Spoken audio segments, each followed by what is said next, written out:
Welcome to How to Play Pass the Pigs. To play, you'll need the Pass the Pigs game and 2 or more players. The game comes with 2 pig dice, a dice cup, and a score pad.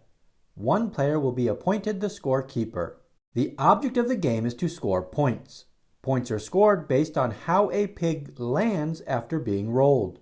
A pig on all 4 legs is a trotter and scores 5 points. A pig on its back is a razorback and scores 5 points. A pig on its snout and 2 legs is a snouter and scores 10 points. A pig on its snout, 1 leg, and 1 ear is a leaning jowler and scores 15 points. Rolling double of any of these will result in higher points. If both pigs land on the same side, it is a sider and scores 1 point. If the pigs land on opposite sides, it is a pig out and no points are scored for that turn. If the 2 pigs are touching after a roll, it is an oinker and the rolling player will lose all their points in the game.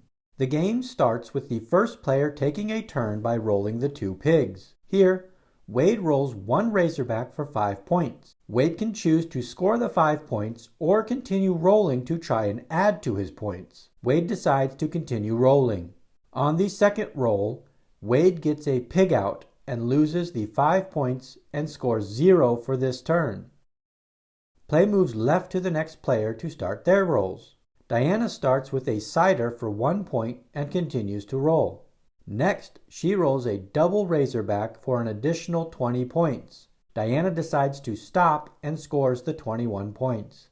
Play moves to the next player and players continue to take turns rolling and scoring.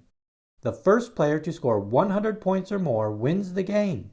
If you enjoyed learning how to play Pass the Pigs and you are curious about other games, our channel is your go-to spot for fun, easy to follow tutorials. Check out the collection of videos to find your next favorite game.